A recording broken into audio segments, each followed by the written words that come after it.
Tapi jangan pernah sebut virus Wuhan, flu Asia, apalagi virus Cina. Itu sama sekali tidak memberikan stigma yang bagus ya.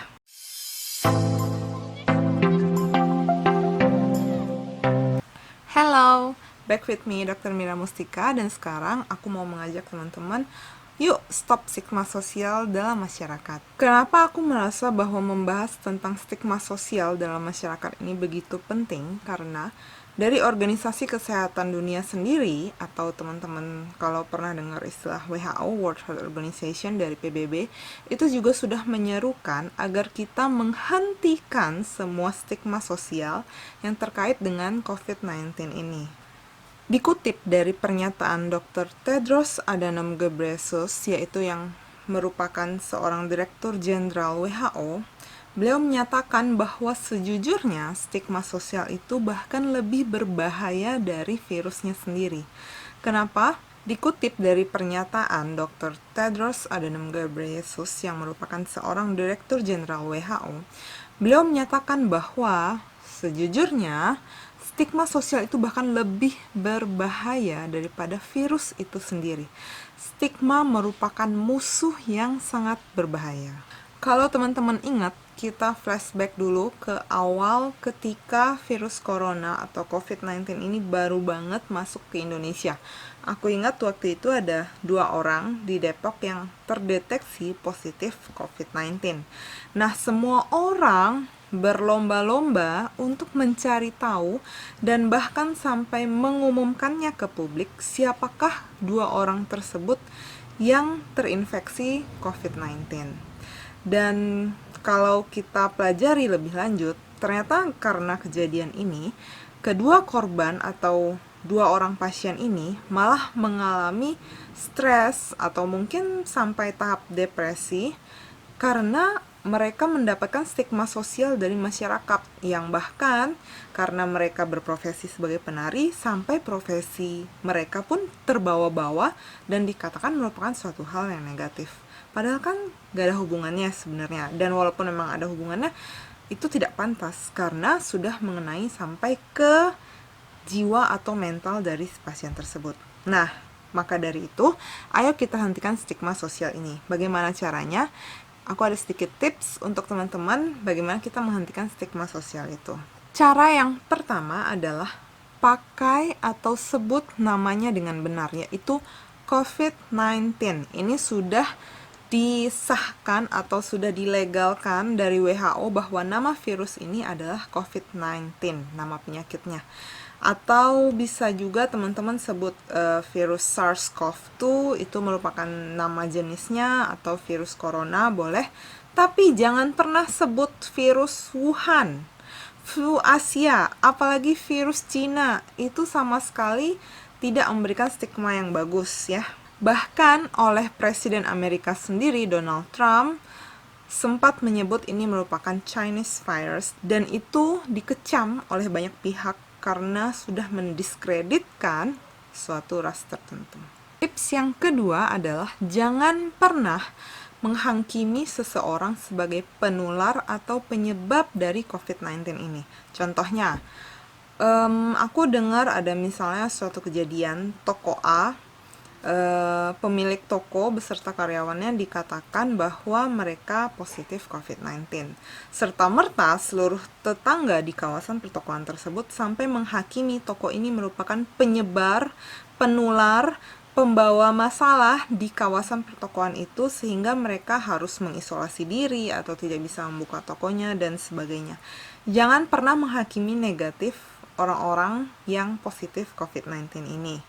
Karena kita sendiri juga tidak tahu, mungkin mereka juga tertular dari si pembeli, dan pembelinya mungkin bukan dari toko si A, mungkin saja dari toko si B atau toko si C, cuma mereka tidak menunjukkan gejala, kita kan nggak tahu. Jadi jangan pernah menghakimi negatif orang-orang sebagai penyebar atau penular dari COVID-19 ini. Cara yang ketiga adalah tetap berikan semangat dan dukungan kepada orang-orang yang terdampak dari COVID-19 ini. Mau itu pasiennya sendiri, keluarga pasien, tetangga pasien, atau mungkin masyarakat di sekitarnya. Karena cobalah kita berada di posisi mereka. Seandainya pasien yang terkena itu merupakan keluarga kita, orang tua kita, tentunya kita pasti membutuhkan bantuan, dukungan, atau support dari orang-orang di sekitar kita. Kita pasti nggak mau dong kalau misalnya orang tua kita sendiri terkena COVID-19, lalu ditambah lagi dengan tetangga yang bukannya memberikan dukungan, tapi malah menghakimi negatif. Bagaimana perasaan kita? Tips keempat adalah carilah dan perbanyak informasi yang tepat dari sumber yang terpercaya. Contohnya, itu bisa dari WHO, kemudian Kemenkes, dari BNPB, atau media terpercaya seperti di TV. Karena jangan cari sumber-sumber yang tidak bisa dipercaya, apalagi kata tetangga, nah itu sangat tidak bisa dijadikan sumber yang valid. Nah, jadi carilah info-info yang tepat dari sumber yang terpercaya. Tips yang kelima adalah beri penghargaan yang tepat, apresiasi yang benar kepada pejuang medis yang sudah berjuang untuk melawan COVID-19 ini, yang sudah berupaya penuh untuk melawan COVID-19. Aku ada kenalan, bahkan dia belum pulang rumah, udah mungkin sekitar sebulan. Jadi benar-benar tidak berani pulang ke rumah supaya jangan sampai menulari ke keluarganya, karena kan dia pasti beresiko. Saking berkorbannya gitu loh. Tapi aku bahkan lihat di berita ada yang katanya diusir dari kos, ada yang diusir oleh tetangganya.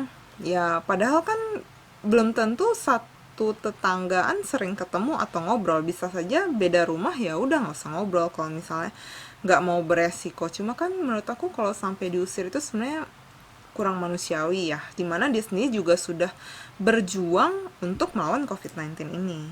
Keenam, tidak membagikan informasi atau berita bohong terkait dengan COVID-19 ini. Intinya adalah jangan sampai menyebarkan hoax. Kalau kita mendapatkan berita, cari informasi itu apakah benar atau tidak dari sumber yang terpercaya yang sudah aku sebutkan sebelumnya.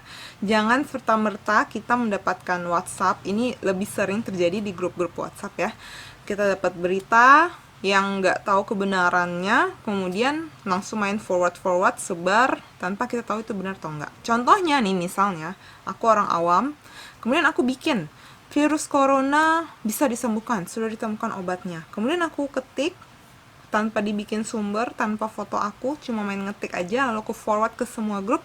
Kemudian dari grup ini disebar lagi ke grup-grup lain. Padahal yang ngetik cuma orang awam biasa, bukan peneliti, bukan dokter, bukan dari perusahaan obat atau yang semacamnya, cuma orang awam biasa. Kemudian berita itu sudah disebar kemana-mana. Ingat kan betapa mengerikannya berita hoax itu. Dan cara yang terakhir adalah kebalikan dari tips ke-6 tadi, yaitu sebarkanlah berita-berita baik seputar COVID-19 ini yang memang sudah terbukti benar dan didapatkan dari sumber terpercaya. Apa saja contohnya? Misalnya tentang kesembuhan pasien, lalu tentang bagaimana cara mencegah virus corona, protokol isolasi diri, dan lain-lain.